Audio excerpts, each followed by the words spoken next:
Hello बच्चों, कैसे हैं आप लोग। आशा करता हूं कि आप लोग बहुत अच्छे होंगे और अच्छी तरह अपनी आप पढ़ाई कर रहे होंगे।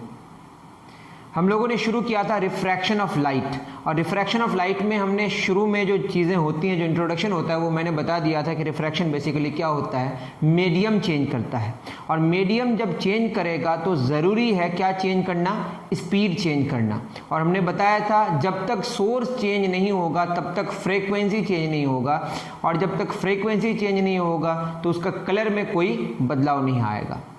लेकिन किस में चेंज आएगा, वेव लेंथ में बदलाव आएगा। और जब वेव लेंथ में बदलाव आएगा उसके बदलाव आने की वजह से स्पीड में बदलाव आएगा। तो हम लोगों ने रिलेशन पढ़ा था, क्या रिलेशन पढ़ा था, साइन आई, और पढ़ा था लॉज ऑफ रिफ्रैक्शन। क्या पढ़ा था, लॉज ऑफ रिफ्रैक्शन, जिसमें हम लोगों ने पढ़ा था sine i over sine r. क्या पढ़ा था, sine i over sine r is equal to n2 over n1 is equal to lambda 1 over lambda 2, ये वेवलेंथ है, is equal to v1 over v2। Frequency की कोई बात नहीं है, क्योंकि फ्रीक्वेंसी यहाँ पे चेंज नहीं होता, उसी का इस्तेमाल करके ये वाला रिलेशन आया है। और जहाँ पे n क्या है, रिफ्रैक्टिव इंडेक्स, और रिफ्रैक्टिव इंडेक्स क्या होता है, ratio of speed of light in vacuum and speed of light at that medium, in that medium. ठीक है ना, इसका वैल्यू सबसे ज़्यादा होता है, इसीलिए n का वैल्यू, जो एब्सोल्यूट रिफ्रैक्टिव इंडेक्स का जो वैल्यू है वो हमेशा 1 से बड़ा होगा, जो मैंने इससे पहले वाले लेक्चर में बात किया है। आज के लेक्चर में हम लोग बात करेंगे एपेरेंट डेप्थ के बारे में। जैसे आप कोई सिक्के को अगर बाल्टी में डालते हैं और बाल्टी में पानी है तो आपको सिक्का कहीं थोड़ा ऊपर नज़र आता है, या आप कलम को अगर डुबाते हैं तो कलम टेढ़ा नज़र आता है। ये सारी चीज़ों के बारे में हम लोग यहाँ पे डिस्कशन करेंगे। तो शुरू करते हैं हम लोग एपेरेंट डेप्थ, जिसका बेसिक रीज़न क्या है, रिफ्रैक्शन ऑफ लाइट। तो शुरू करते हैं एपेरेंट डेप्थ। अगर आपने इंट्रोडक्शन और लॉज ऑफ रिफ्रैक्शन नहीं पढ़ा है तो पहले उसको आप अटेंड कर लें, फिर इस लेक्चर को देखें। अगर आपने नहीं देखा है तो आप सर्च कर सकते हैं refraction of light, laws of refraction, Akbar classes या ज़रीफ अकबर, तो आपको यूट्यूब में अवेलेबल है, मिल जाएगा। तो शुरू करते हैं हम लोग क्या, एपेरेंट डेप्थ। ठीक है, एपेरेंट डेप्थ को समझने के लिए हम लोग क्या करेंगे, एक बॉर्डर ड्रा करेंगे जो दो मीडियम को क्या करेगा, बांटेगा। क्या करेगा, मानते हैं कि इसका रिफ्रैक्टिव इंडेक्स इस मीडियम का n1 है, इसका कितना है, n2 है, और हमें यहाँ पे देखना है। और मानते हैं कि एक ऑब्जेक्ट है, एक ऑब्जेक्ट है यहाँ पे O, और मुझे यहाँ पे इस मीडियम में देखना है उस ऑब्जेक्ट को। दोनों मीडियम का रिफ्रैक्टिव इंडेक्स अलग अलग है, मतलब दोनों मीडियम में अलग अलग होगी किसकी, लाइट की स्पीड। ठीक है, दोनों मीडियम में लाइट की स्पीड क्या होगी, अलग अलग होगी। ये जो डेप्थ हुआ इसको बोलते हैं हम लोग रियल डेप्थ।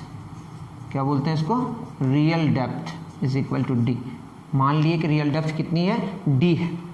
अब क्या होगा कि यहाँ से रोशनी निकलेगी, रिफ्लेक्शन नहीं होगा, रिफ्रैक्शन होगा। ऐसा मानते हैं कि ये जो लाइट जाएगी ये क्रॉस कर जाएगी बॉर्डर को और वो दूसरे मीडियम में पहुंच जाएगी।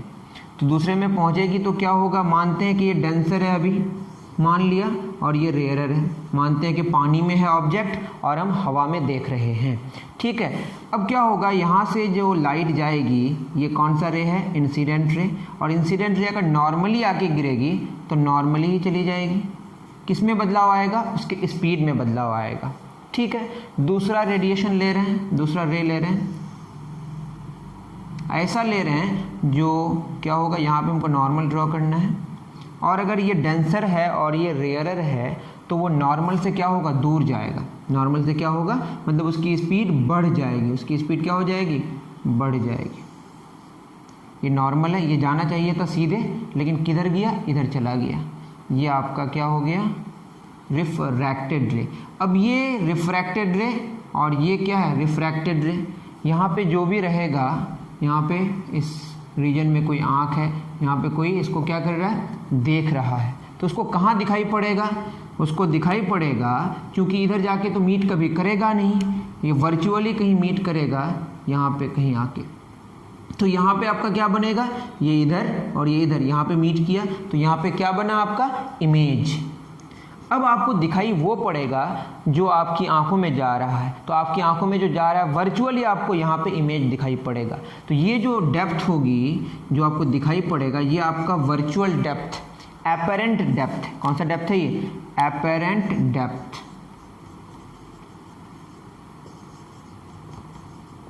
इमेज कैसे बनता है? रिफ्लेक्टेड रेज की मुलाकात हो या रिफ्रैक्टेड रेज की मुलाकात हो। यहाँ रिफ्रैक्टेड रेज की मुलाकात ओरिजिनल में नहीं होगी तो मिलती हुई लगेंगी। तो कहाँ मिलती हुई लगेगी? पीछे। जिस मीडियम में है ऑब्जेक्ट उसी मीडियम में इमेज भी बन रहा है, लेकिन वर्चुअल इमेज बन रहा है। थोड़ा नीचे है, थोड़ा ऊपर नजर आ रहा है। हम लोग डेंसर में रखे हैं ऑब्जेक्ट को, रेयरर से देख रहे हैं, और रेयरर से देखेंगे में रखेंगे और डेंसर से देखेंगे तो सारा मामला उल्टा होगा। अभी इसका रियल डेप्थ ज़्यादा है और एपेरेंट डेप्थ कम है इस सिचुएशन में। और हम लोग मानेंगे ये जो गया, ये जो एंगल बनेगा इसको क्या बोलेंगे? नॉर्मल के साथ जो एंगल बनाएगा इसको एंगल ऑफ इंसिडेंस, और ये क्या होगा? Angle of refraction. और ऐसा मानते हैं कि नॉर्मल के बहुत क्लोज है, मतलब ये मान लें कि ये आई का वैल्यू जो है ना इस सिचुएशन में आई का वैल्यू क्या है? बहुत बहुत बहुत छोटा है। आई का वैल्यू क्या है? बहुत छोटा। और ये क्या है? ये भी आई होगा। क्या होता है ये? आप देखे होंगे इस तरह का अल्टरनेट इंटीरियर एंगल्स, ये दोनों क्या होंगे? बराबर होंगे। ये आई है, ये आर है, और अगर हम ऐसे देखें ये क्या है बताइए? आर है, तो ये भी क्या होगा? आर होगा। तो ये आर है, ये देखेंगे तो ये क्या हो जाएगा? ये भी आर होगा। और मानते हैं कि ये दोनों के बीच का डिस्टेंस कितना है? एक्स, और ये बहुत छोटा है। ये बहुत छोटा होगा तो ये क्या होगा? आई बहुत छोटा होगा। जो रेज होगा वो नॉर्मल के बहुत नज़दीक है। आप ये जान लें बस कि आई बहुत छोटा है। ऐसा सिचुएशन हमने लिया है कि आई क्या लिया है? हमने बहुत छोटा लिया है। इस सिचुएशन में आई को हमने क्या लिया है? बहुत छोटा। जब आई बहुत छोटा होगा तो जो angle of refraction, angle of incidence अगर बहुत छोटा होगा तो एंगल ऑफ रिफ्रैक्शन भी बहुत छोटा होगा। सिंपल सी बात है। हमने क्या लिया? I is small. जब आई स्मॉल होगा तो एंगल ऑफ रिफ्रैक्शन भी क्या होगा? स्मॉल होगा। मतलब क्या होगा? जो हमारे रेज हैं वो पैराक्सियल होंगे। क्या होंगे? पैराक्सियल। इससे पहले मैं बताया था पैराक्सियल रेज। ठीक है। अब क्या होगा? यहाँ से जा रहा है n1, इसका रिफ्रैक्टिव इंडेक्स कितना है? n1 इंटू क्या होगा? Sine of this angle sine i is equal to n2 sine of this angle sine r. तो ये आपका क्या है? Snell's law. कौन सा लॉ है ये? Snell's law. अब आप जानते हैं कि एंगल अगर बहुत छोटा होगा, एंगल बहुत छोटा होगा तो आपको पता होना चाहिए, यहाँ पे लिख देता हूँ मैं, कि अगर एंगल्स छोटा हो, if angles are small then, मैंने इससे पहले पढ़ा दिया है कि साइन थीटा अप्रॉक्सीमेटली किसके बराबर होता है? थीटा। और यही किसके अप्रॉक्सीमेट बराबर होता है? टेन थीटा के बराबर। ये आप पीछे के लेक्चर्स में कहीं देख सकते हैं, या आप खुद प्रैक्टिकल एग्जांपल लेके देख सकते हैं कि साइन थीटा बराबर लगभग थीटा हो जाता है कब? जब थीटा बहुत छोटा होता है, 0 डिग्री के क्लोज होता है। तो हम लिख सकते हैं यहाँ पे, चूंकि angles are small, n1 i is equal to n2 r. Why? Since angles are small. ठीक है। अब क्या हो जाएगा? आई को क्या लिख सकते हैं? tan आई। तो n1 tan i is equal to क्या होगा? n2 tan r। तो इतनी बात आपको समझ आ रही है। याद रहे जहाँ से लाइट जा रही है उसका रिफ्रैक्टिव इंडेक्स n1 है, और जिसमें जा रही है उसका रिफ्रैक्टिव इंडेक्स n2 है। इन चीज़ों का ख्याल रखना बिल्कुल ज़रूरी है। अब अच्छे से कॉपी करें, फिर मैं आगे बढ़ रहा हूँ।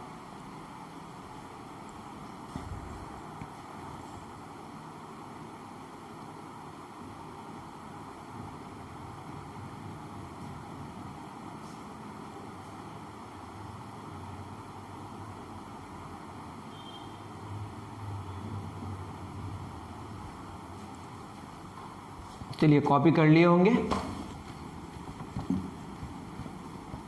अब क्या हो जाएगा? तो आपने देखा कि एंगल से अगर छोटा होगा तो क्या होगा? साइन थीटा बराबर टेन थीटा हो जाएगा। उसी का हमने इस्तेमाल किया। अब क्या हो जाएगा? n1 tan आई यहाँ पे देखेंगे तो क्या होगा? tan आई x, इस ट्रायंगल को देखेंगे तो क्या हो जाएगा? x बटे d। ये ट्रायंगल है आपका, ये आई था तो ये भी क्या हो गया? आई, और ये x है और ये क्या है? d है। तो tan आई बराबर क्या होगा? P बटे B, तो क्या हो जाएगा tan I that is x बटे D इज इक्वल टू, दूसरा ट्रायंगल कौन सा, ये वाला ट्रायंगल है, इस ट्रायंगल को देखेंगे तो ये वाला ट्रायंगल है, यहाँ पे R है और ये x है और ये क्या है D डैश है, तो tan R क्या होगा, ये हो जाएगा N2 इंटू एक्स बटे D डैश। ये आपको समझ आया होगा, ठीक है, इसको भी कॉपी कर ले सकते हैं, ये मैंने अलग से ट्रायंगल बना दिया था।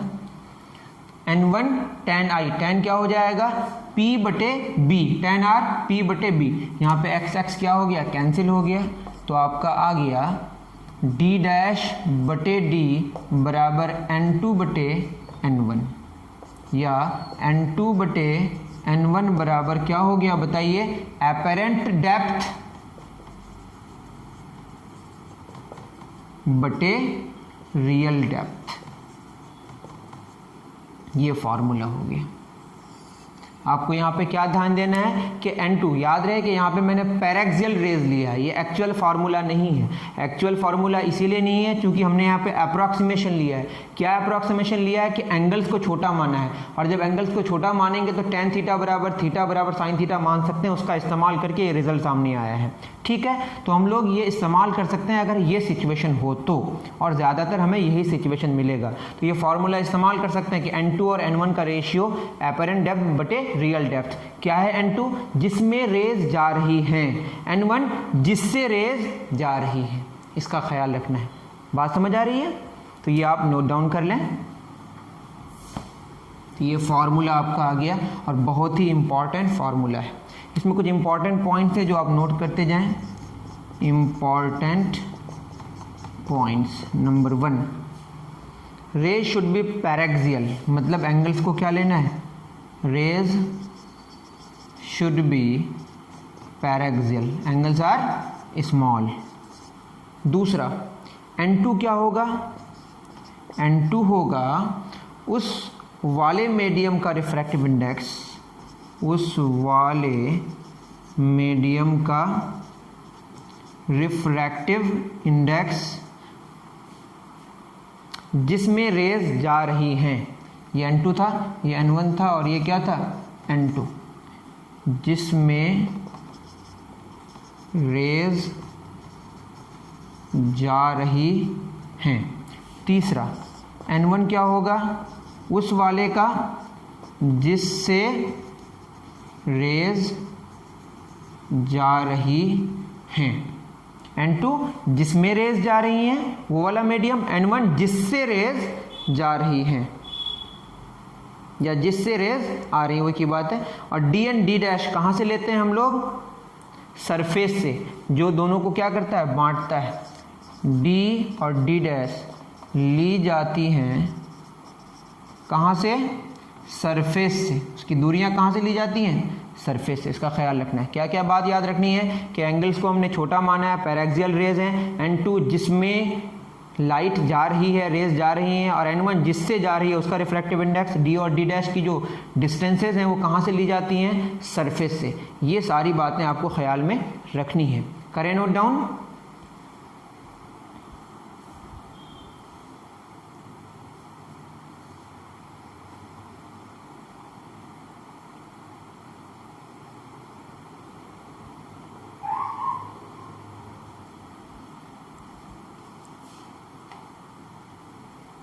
चलिए फॉर्मूला आ गया, N2 और N1 का रेशियो एपरेंट डेप्थ बटे रियल डेप्थ।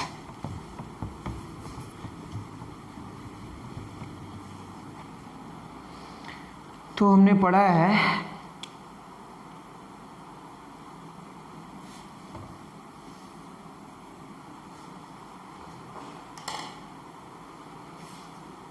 क्या पढ़ा है बताइए, ये हमारा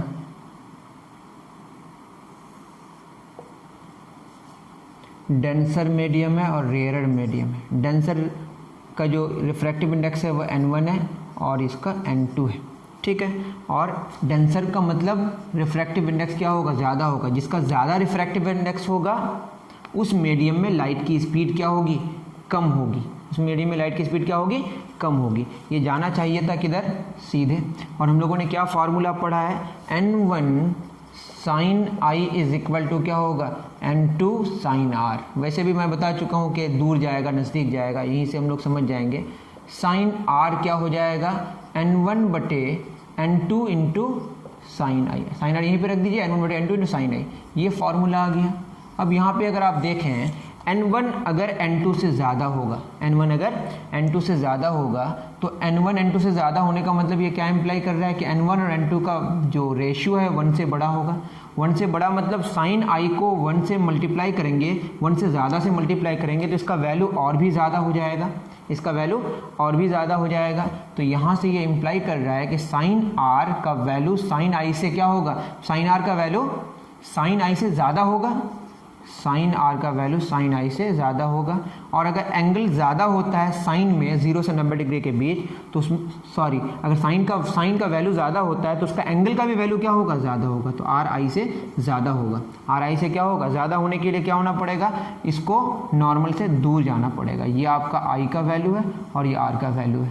वैसे भी इससे बात समझ आती है, दूर जाने से उसकी स्पीड क्या हो जाएगी, बढ़ जाएगी। या नॉर्मल से दूर क्यों जाएगी, यहाँ से आपको ये बात समझ आएगी। क्लियर है। और अगर ऐसा हो रेयरर से डेंसर होगा तो जस्ट ऑपोजिट बात होगी, क्या हो जाएगी, वो नॉर्मल के नज़दीक आ जाएगी। अगर मैं बोलूँ कि N1 लेस देन N2 होगा तो क्या हो जाएगा, N1 और N2 का रेशियो 1 से छोटा होगा। जब ये 1 से छोटा होगा तो 1 से छोटा को साइन आई से मल्टीप्लाई करेंगे तो वो क्या हो जाएगा, और छोटा हो जाएगा। That means sine r less than sine i हो जाएगा, आर लेस देन आई हो जाएगा। तो ये कैसा होगा, डेंसर से रेयरर। ये डेंसर है मतलब रेयरर से डेंसर, रेयरर से डेंसर में आएगा तो क्या होगा, जाना चाहिए था उसको किधर, ये आपका आई का वैल्यू है, सीधे जाना चाहिए, वो क्या हो जाएगा, आर का वैल्यू आई से छोटा हो जाएगा। दैट मीन्स ये आर हो जाएगा छोटा, मतलब वो नॉर्मल के नज़दीक आ जाएगा। ये बात आप पहले से जानते हैं, जस्ट इसको आप चाहें तो नोट डाउन कर सकते हैं। करेंगे हम लोग कुछ क्वेश्चंस, इसको करें नोट डाउन।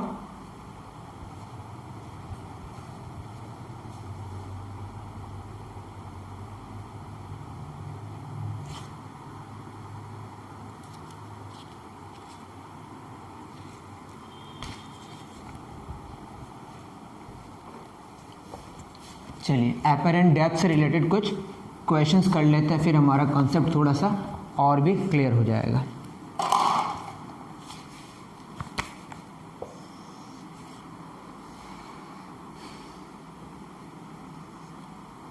मानते हैं कि यहाँ पे एक ऑब्जेक्ट है और ये ऑब्जेक्ट क्या है, मछली, फिश है यहाँ पे, ठीक है ना।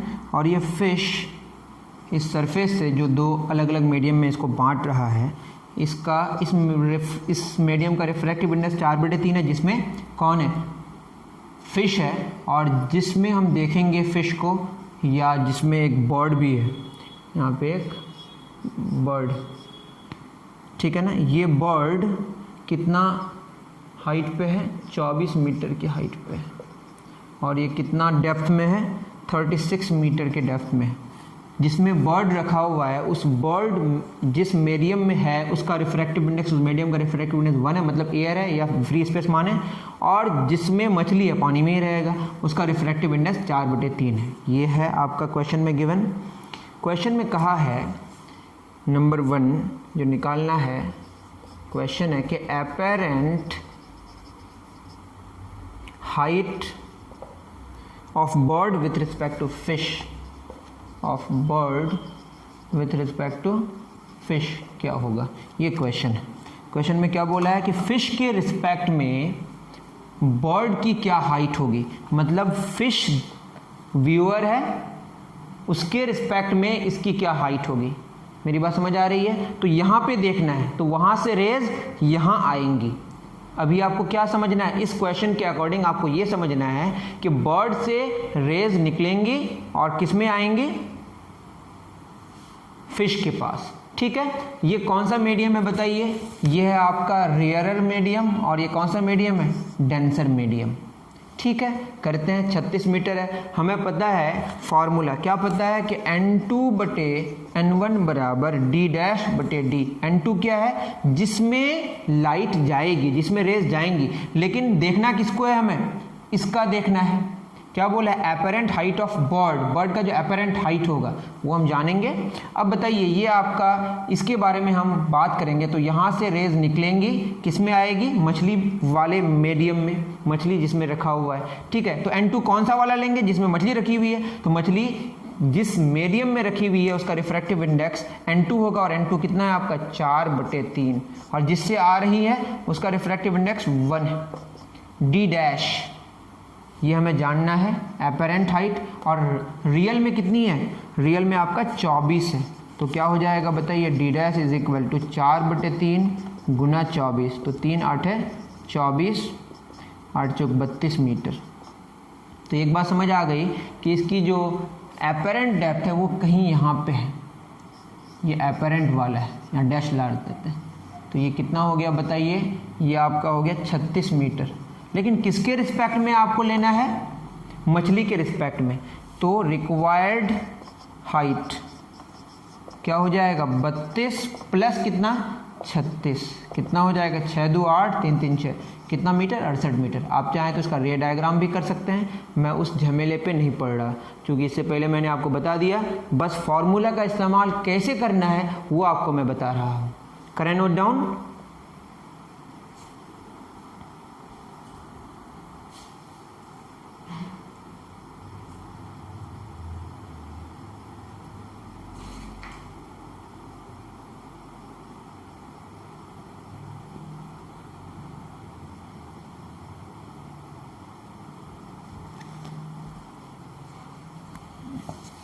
अब क्या कहा है, अब क्वेश्चन कह रहा है दूसरा, इसी में आपको बस फॉर्मूला इस्तेमाल कैसे करें उसके बारे में बता रहा हूँ। Apparent depth of fish, apparent depth of fish with respect to bird क्या होगा, ठीक है। अब इसके बारे में अगर हम बात करें, कैसे बात करेंगे बताइए। अब चूंकि हमको देखना किसको है, अभी हमको देखना किसको है, डेप्थ ऑफ फिश, मतलब फिश से रेज निकलेंगी और जाएगी किसमें, बर्ड के पास। तो अब हमारा N2 क्या हो जाएगा, N2 हो जाएगा बर्ड जिसमें है उस मीडियम का रिफ्रैक्टिव इंडेक्स, और N1 क्या होगा, फिश जिसमें है उस मीडियम का रिफ्रैक्टिव इंडेक्स। तो ये बात दिमाग में रखना है, N2/N1 बराबर D डैश बटे D। अब क्या होगा, N2 मतलब इसमें जा रही है, तो ये 1/4/3 D डैश, मतलब ये डेप्थ, वहाँ पे हाइट की बात थी वही हम D लिखे हैं अभी। D मतलब ओरिजिनल कितना है इसका, चूंकि फिश की बात करनी है, तो कितना हो गया 36। इसको सॉल्व करते हैं, D डैश बराबर 3/4 हो जाएगा इंटू 36, 4 9 36, क्या हो जाएगा 27 मीटर। तो बताइए ये तो 36 मीटर है, ये थोड़ा ऊपर लगेगा, क्योंकि जब मैं इसकी बात किया तो ये क्या हो गया, जितनी इसकी हाइट है उससे ज़्यादा, इसमें जितनी डेप्थ थी उसकी डेप्थ में कम हो गई, इसमें हाइट ज़्यादा हो गई। तो आपको याद रखना है कि रेयर से डेंसर की बात हो रही है या डेंसर से रेयर की बात हो रही है। ये थोड़ा सा ऊपर आ गया, ये मछली थोड़ी ऊपर नज़र आएगी। ये ऐसे डैश लगा दिया, इसका मतलब ये एपरेंट वाला, कौन सा वाला है, एपरेंट वाला। ये कितना ऊपर नज़र आ रही है, 27 मीटर ऊपर नज़र आ रही है। लेकिन किसके रिस्पेक्ट में अब लेना है, ओरिजिनल बर्ड के रिस्पेक्ट में। तो रिक्वायर्ड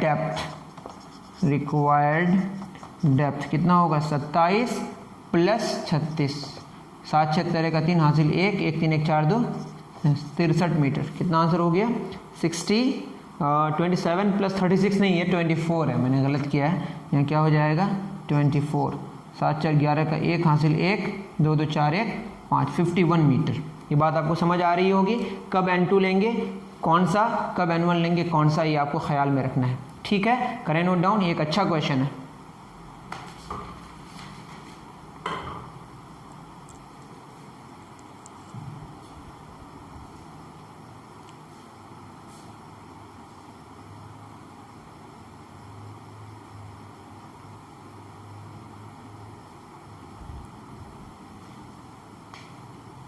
चलिए एक और क्वेश्चन करते हैं, फिर हमारा एपरेंट डेप्थ वाला जो लेक्चर है वो फिनिश हो जाएगा, फिर मिलेंगे नेक्स्ट लेक्चर में, ठीक है।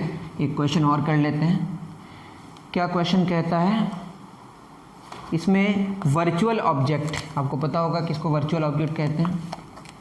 मानते हैं कि यहाँ से ऐसे लाइट आ रही है, ऐसे आ रही है, तो इससे क्या बनेगा, वर्चुअल ऑब्जेक्ट बन जाएगा। इसको मैं थोड़ा सा इसे, तो ये इंसिडेंट रेज है, जहाँ पे मुलाकात करेगी या मुलाकात करती हुई मिलेगी वो क्या होगा, ऑब्जेक्ट बनाएगा। तो ये कौन सा ऑब्जेक्ट है, वर्चुअल ऑब्जेक्ट। ठीक है, वर्चुअल ऑब्जेक्ट है तो है, और यहाँ पे इसका रिफ्रैक्टिव इंडेक्स 1 है, इसका कितना है, 4/3 है। वही हवा से पानी की बात हो रही है, तो ये क्या होगा, रेयरर से डेंसर में आ रहा है, तो क्या होगा, थोड़ा सा ये क्या हो जाएगा बताइए, रेयरर से डेंसर में आ रहा है, तो थोड़ा सा क्या हो जाएगा, नॉर्मल से दूर चला जाएगा, यहाँ पे कहीं होगा। ये भी तो बढ़िया से बना सकते हैं आप, नॉर्मल से ये आपका सीधे जाना चाहिए, नॉर्मल के नज़दीक आ जाएगा, नॉर्मल के क्या हो जाएगा, नज़दीक आ जाएगा। फिगर मेरा बहुत ही ख़राब बन रहा है, तो ये ऐसे हो जाएगा, यहाँ पे कहीं इसकी मुलाकात होगी। ये जो बनेगा ओरिजिनल में मुलाकात करेगा, रिफ्रैक्टिव रेज जो है ना, ये ओरिजिनल में यहाँ पे मुलाकात करेगी, तो ये क्या बनाएगा, रियल इमेज बनेगा। तो यहाँ पे वर्चुअल ऑब्जेक्ट है, क्योंकि जो इंसिडेंट रेज है उसकी मुलाकात ओरिजिनल में नहीं हो रही है, डुप्लीकेट में हो रही है, मतलब एक्सटेंड करके मिला रहे हैं। और रियल इमेज क्यों बन रहा है, क्योंकि रिफ्रैक्टेड रेज की मुलाकात ओरिजिनल में हो रही है। ठीक है, और ये जो वर्चुअल ऑब्जेक्ट है उसकी हाइट कितनी दी हुई है, क्या निकालना है वैसे, हाँ वर्चुअल ऑब्जेक्ट की हाइट दी हुई है, ये कितनी दी हुई है, 12 मीटर। तो रियल इमेज कहाँ बनेगा वही जानना है। तो जा कहाँ रहा है हम देखेंगे, कहाँ से, देखिए तो जा रहा है रेज कहाँ पे, इस मीडियम में रेज आ रही है, तो इसकी रिफ्रैक्टिव N2/N1 बराबर क्या फॉर्मूला पड़े, D'/D। तो N2 जिसमें जा रही है, किस में जा रही है, इसी में आ रही है, 4/3। किससे आ रही है, वो वाले से, उसका रिफ्रैक्टिव 1 है, D'/D। तो D' और ये D कितनी है, वर्चुअल ऑब्जेक्ट की हाइट कितनी है, 12। इसको सॉल्व करेंगे तो D' बराबर हो जाएगा 4/3 गुना 12, 3 चौक 12, तो कितना मीटर, 16 मीटर। इसका मतलब ये जो रियल इमेज बनेगा वो कितना नीचे बनेगा, 16 मीटर नीचे बनेगा। तो ये बात आपको समझ आई होगी। ठीक है, तो आशा करता हूँ कि आपको समझ आया होगा। मतलब ये यहाँ पे जहाँ पे आपको दिख रहा है वर्चुअल ऑब्जेक्ट, उसका रियल इमेज बन रहा है। ठीक है, समझ आ गया होगा। अगर नहीं समझा होगा, समझ में आया होगा तो आप कमेंट सेक्शन में लिखें, इसको मैं समझाने की कोशिश करूँगा। ओके, अभी के लिए इतना ही। थैंक यू वेरी मच मेरे प्यारे बच्चों।